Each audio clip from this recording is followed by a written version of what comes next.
Good afternoon, folks. How are you? Good. Everybody ready? All set. All set? All right, I'm going to do the same as we did last time. So I'll start over here. They'll introduce themselves at the end after I give you my brief. You can ask me questions, and you can ask any of them questions specifically to their agency that you may want answered. So why don't we start here? Sergeant Greg Kellogg, Leroy Police Department. Bill Sharon, Geneseo County Sheriff. Kevin Riley, New York State Police. Brad Mazer, Undersheriff, Geneseo County Sheriff's Office.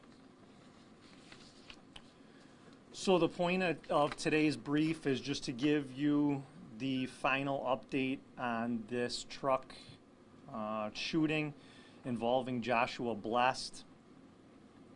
Again, I'll give you some brief details on this. I'll answer some of the questions I've already received from you either via text, phone call, or email. That may answer most of your questions. And again, if you have specific questions that I'm not answering, I will try my best to answer them. The time of the stop by Leroy PD, which started all of this, was at 8:37 p.m. The time of the fatal shot to Blessed was at that started at 8:37 p.m. The fatal shot to Blessed was at 9:52 p.m. So the total time was 1 hour and 15 minutes.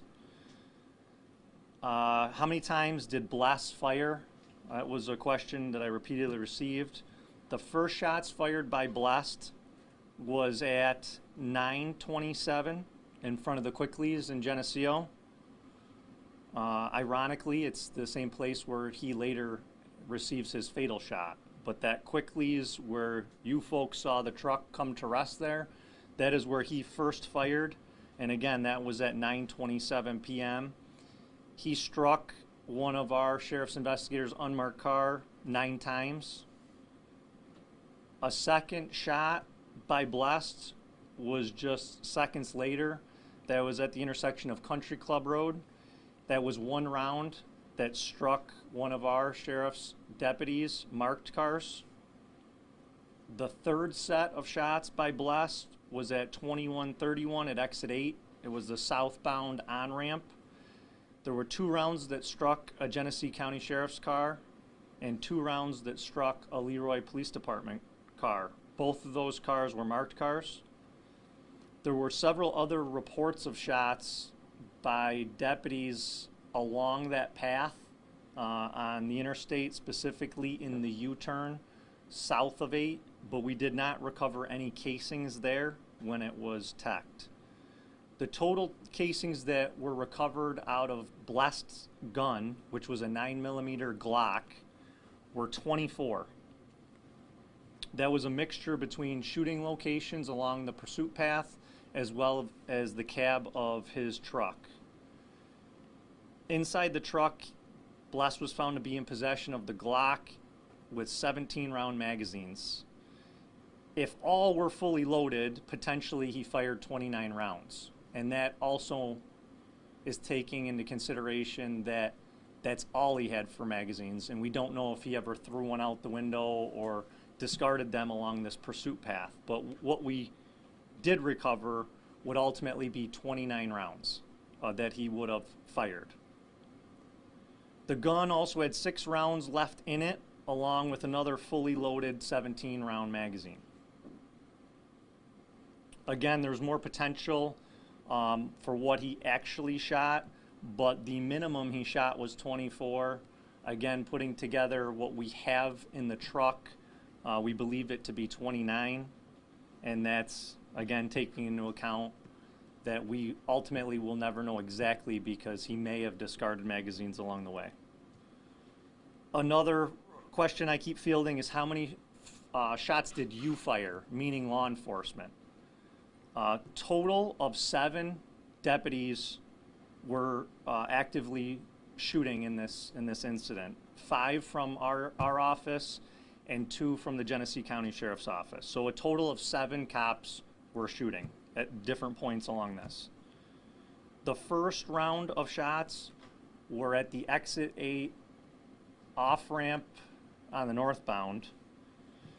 And at this location, 61 rounds were fired. The second round is just feet up the ramp where it hits 20A, and a total of 17 rounds were fired there. The third round was west of the bridge at exit 8 near the on-ramp to the southbound. There were 3 rounds fired there. The fourth round and the final rounds were at Morgan View and 20A, and there were 48 rounds fired there. So total rounds by everyone fired were 129 by law enforcement. The tractor trailer was hit 91 times. Again, this is based off the evidence we have.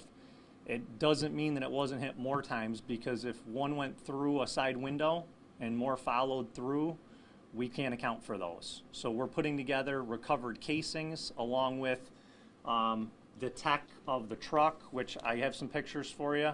There's enough here that at the end of this you can take them. It'll show the cab, the front side here where a lot of shots were, as well as the front. If you want additional, we can work on getting those for you as well. Blessed background, again, a common question. Does this relate to other things going on in the country right now, specifically George Floyd? There is no connection that we have currently that puts any connection of those two things being common with this. And in fact, it shows that our investigation shows that we believe Blessed really was on his path to Batavia. And what prompted this and triggered Blessed this day was the proactive traffic stop by the Leroy Police Department. And from that traffic stop, he didn't want to comply with them right off the get-go. And then ultimately, everything that followed was Blessed decisions and Blessed actions in escalating this situation. You already know through the social media that he was some type of militia extremist. He did have anti-police philosophies. And again, I think if you look at the social media for Blessed, you've already seen that. We started working in conjunction with the FBI early on that evening. They reached out to us. We have a good partnership with the local FBI in Rochester. Ultimately, the FBI in Richmond became involved because of the geographical location of where Blessed was from. Ultimately, the FBI conducted search warrants in conjunction with our office on his vehicle. So if you think of his private vehicle, drove to work that day to get onto the rig to drive here. His private vehicle recovered were 3 IED pipe bombs, 1 AK-47, Glock 9mm magazines, and approximately $18,000 in cash. On May 29th, a person down there locally contacted either local law enforcement or the FBI and advised that they had been renting Blessed a room for approximately 3 years. Search was executed and recovered inside that private bedroom were 11 IEDs, another AK-47, this one with a thermal scope, 50 cal rifle, 338 caliber sniper rifle, thousands of dollars worth of ammunition, and approximately $130,000 in cash, along with several manuals on how to build IEDs and how to avoid law enforcement detection. The investigation is continuing. It's not closed, but it is closed, well, close to closed on our end of the police encounters that started in Geneseo County and ultimately ended here. We are still working through some different leads and loose ends, so the investigation, again, is open. But the point of today was to give you the answers that many of you have been seeking and many of the people who live in Livingston County have been asking. So we want to give all the answers that we can provide. I truly believe that this day, Blessed did not plan for a major attack on law enforcement. Again, I think it was this traffic stop that set him off and eventually led into all the different things along the path of this pursuit, including him shooting at us and us shooting at him. That doesn't mean that I don't think he had a plan in the future. Based on what was recovered in his vehicle and based on what was recovered in this bedroom, I do believe that he certainly had a plan for the future. What that plan was, I don't have that information, but I do know that our office and all the members of law enforcement behind me, that partnership most likely prevented something much larger in the future. And so, I thank all the members of our office that were involved, all the members of the various agencies behind me. They did truly remarkable work, and I thank all their families too, because these situations are not easy on police officers. They're not easy on the families.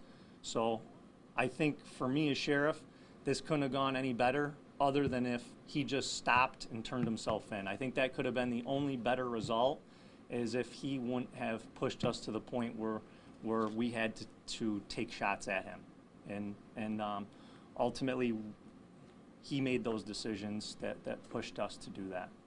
So with that, I'll answer any of the questions that you may have that I may be able to answer. Again, if you have questions for any of the members of law enforcement agencies behind me, they are happy to take your questions as well. Did he leave any writings, manifesto, anything that might lead you to believe what his larger plan was? And will we ever know? Yeah, so the information I have is no. I don't have that information, and I think I would as sheriff, that I don't know what his plan was. Just based on what was collected, I believe my opinion as sheriff is he had a plan for the future. What that was, maybe he was still developing. As I said in the last time we met, there's certain questions we're just not going to have the answer to, and that is common in these cases where it ends this way, where we can't interview him. We can't find out what exactly he was thinking. Only he knows that, and he's not here to tell us. But it is extremely concerning on what was recovered, and you put that in conjunction with what we know on his background, he does seem like he was certainly building to something. Sheriff, do you think he was a lone wolf, or did he have partners? On this specific incident?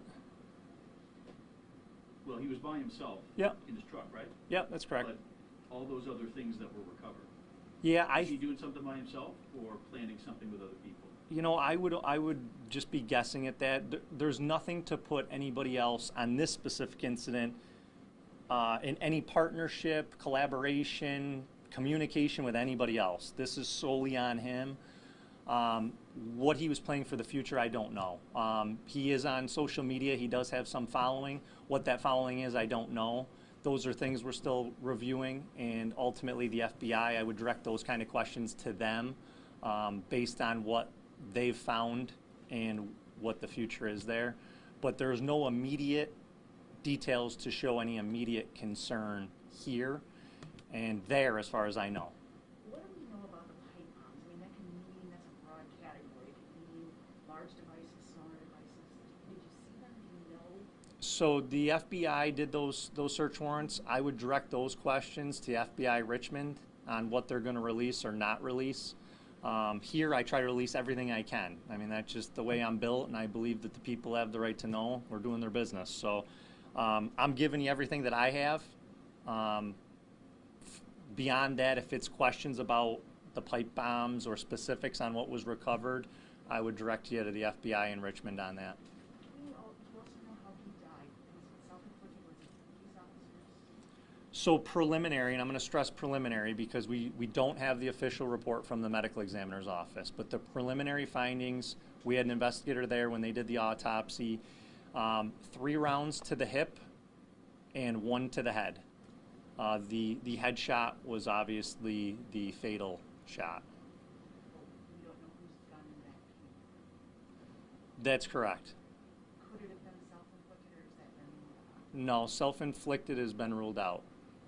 So it came from a member of either the Livingston County Sheriff's Office or the Geneseo County Sheriff's Office. Both agencies were utilizing long guns with a .223 round. You said he was going to Batavia. Do you know what he was planning to do, or just driving there for a particular reason?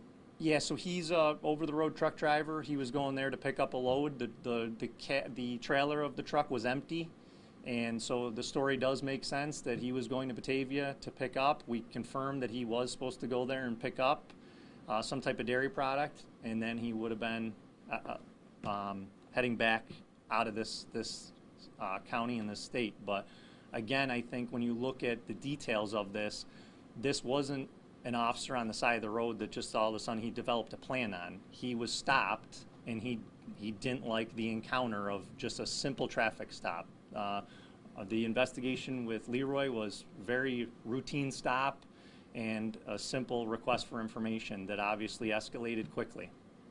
You had a lot of time to kind of think about this and run through this, what happened.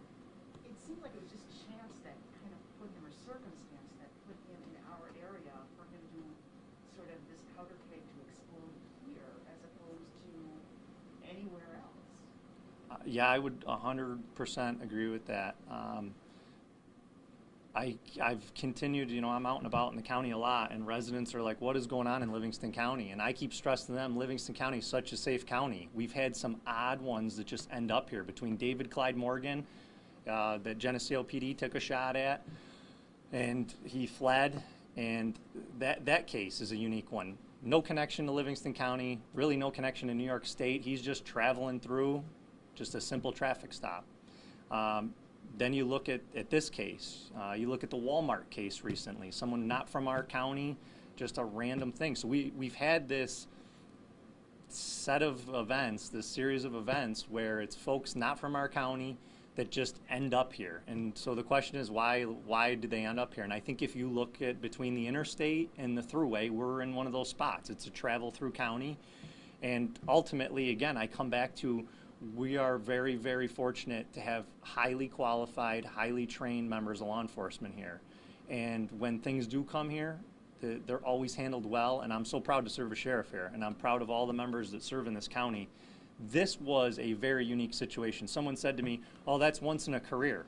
This isn't once in a career. I mean, you could serve multiple careers in law enforcement and never encounter a heavy vehicle that's pretty much impossible to stop unless you have a heavier vehicle, and then add in an active shooter, a guy who's actively trying to kill cops. I mean, that's something that's more Hollywood-esque than what is reality. So when I'm talking to other larger agencies in our area and outside of our area, they're like, I can't believe what you guys dealt with. And I keep going back to, it is a sheer miracle that not one person other than him had no injury. Not even a scratch. I mean, nothing. And this went on and on and on. It wasn't a 5-minute ordeal. This was a long duration of him operating a vehicle at high speeds at different times, trying to ram cop cars. No regard for anyone's life, not ours and not anybody else coming at him in the other lane. And then it escalates to firing bullets everywhere. And you think about how far a bullet travels. If it doesn't hit its target, it is just a sheer miracle. But again, I go back to, I'm proud of all the deputies, all our partners we worked with, that this is what you train for. And just because we've never trained on something like this, the other training pays off. They were calm, they were collected, and they put that into action that day. And that is truly, I firmly believe, why the end result was what it was, and that no cops and no civilians were hurt. And I'm thankful every single day. Believe me, this is an incident that it's a difficult one. It's difficult to be involved in. I've been worried about my guys left and right, because just because they weren't hurt, meaning injured physically, the mental part of this is really, it's consuming. And even though everything went well, everyone still like plays out different things and worries about the other person. So it's been a really difficult thing for our office to go through. But again, I'm proud of all the members, and I'm proud of our partners. Can I ask one more question about the employer? Did you ever talk to that employer? Because here they have an employee that's coming to work with all of this guns and ammunition and putting them in the cab of the truck. Did you glean anything from the employer? Yeah. So I would put that question to FBI in Richmond, because we asked them in conjunction with our office to take care of everything down there. Just geographically, it worked out better, and it made sense. So FBI Richmond would be the one to answer those questions. I'm fully transparent here. What they provide to you or don't provide to you, that's going to be in their purview, not mine. But those things have been investigated. I can confirm that those folks have been talked to. We've thought of all different angles on this, and really the main thing for us here in this county is to provide our investigation to give the best answers to the people we serve here in this county. And then at the same time, paralleled with that, is there something bigger here? To your point, is there other people involved? Is there another bigger event planned? All those things. And based on what that investigation has relayed, I do not believe that to be true. I believe that he was building towards something based on what was recovered from his car in this private bedroom. But I haven't seen, I don't believe exists any real hard blueprint of what he planned to do, and maybe he was still developing that through. But there is no doubt in my mind this man was a very real threat to a lot of people. Sheriff, is there a particular reason why deputies fired where and when they did?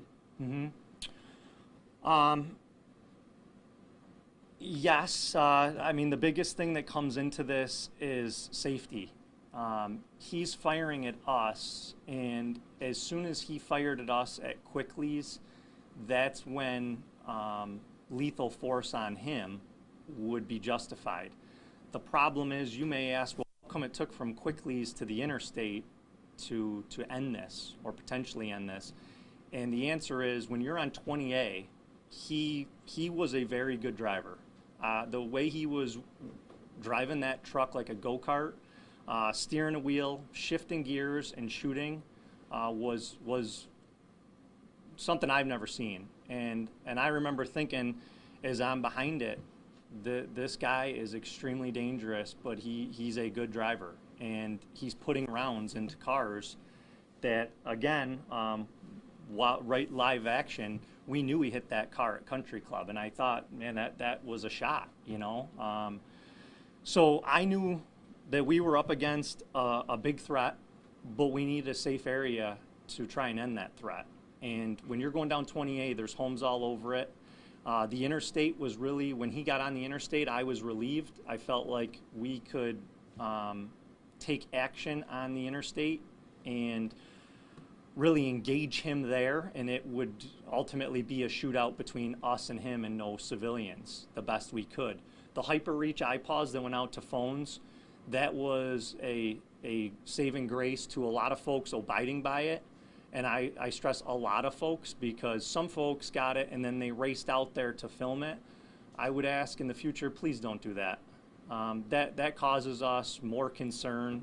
There was one woman I saw on the side of the road, and there's nothing we can do. We're running traffic ahead and behind, and she's right out near the roadway, and that's concerning. That's making our jobs more difficult. But I do stress that most of the people got off the roads, made our jobs easier, prevented loss of life, loss of injury.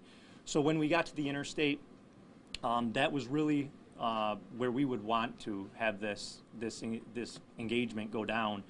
When he hit the U-turn, we felt like at exit 8, I asked if there was anybody on the ramp at 8 on the bridge, and that probably would have been where it ended, right there, because we had 5 of our members on top of exit 8, and if he went under the bridge, it would have ended right there. He ultimately exited, and so all 5 of those our members had to reassemble in different places where they could keep themselves as safe as possible, but also be able to get good shots onto him in the large truck.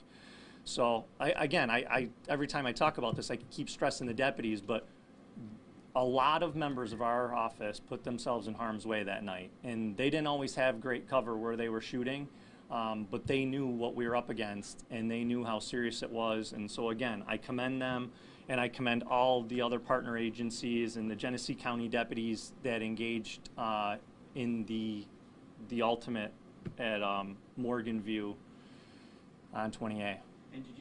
And did it happen at Morgan View and 28 because there was an open farm field on the other side? Was that strategic where you were? Yeah, so as we were coming down 20A, one of our members came on the air and I asked dispatch, can you repeat who that was? And they advised who it was. And he's a sniper on our SWAT team. So I had said, you know, if you get the shot, you're clear to take it. He was more west of the ultimate location.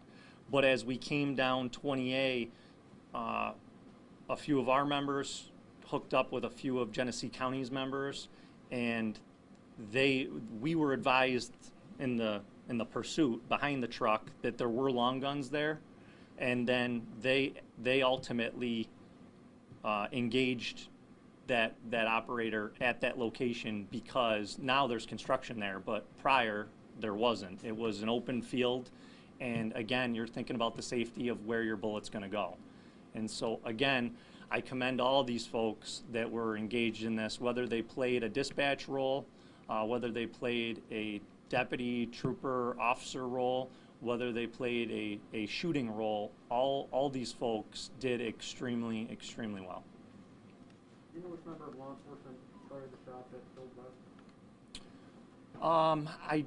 I do and I don't, and the reason I say that is because it's down to two. One member of the Genesee County Sheriff's Office and one of our members, and we're firing the same round, a .223 round, and that round wasn't recovered, and it may be because of the impact in the head and just how that plays out.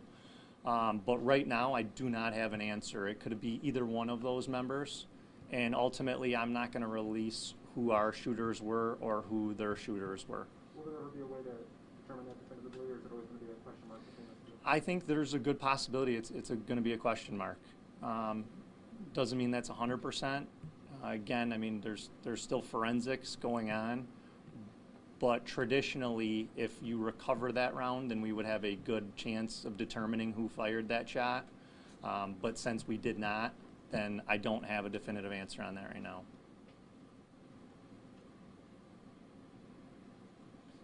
Any other questions? Any questions for the members behind me? All right, folks. Well, thank you again for your patience. I know you've been asking me a lot, and I believe me, I want to get you the answers as fast as I can, but I also want the answers to be accurate. So thank you for your patience and appreciate you coming down. The photos are up here. There's enough for each one of you to take one of them. If you want them in an email form, I can send them out. Just shoot me a text or an email, and I'll get them out to you. Hey, Sheriff? Yes. I think a good question to ask you. Sure. About David Cottonwood. Is there an update on that, or they just want to know? No, I'll answer that because that'll be the next thing because I brought up David Clyde Morgan. As I said then, I'm very, very certain that we'll end up being David Clyde Morgan. I really believe that. But I can't say that with 100% certainty until it comes back from the lab. Due to COVID, the lab basically went to a standstill. So we've checked in with them repeatedly, and they are still processing it. So had the COVID not happened, we would have known a long time ago. Since COVID, I don't know when it will know, but as soon as I know, you'll know. I appreciate it. Thank you. Yep, no problem. You're welcome. Take care, guys.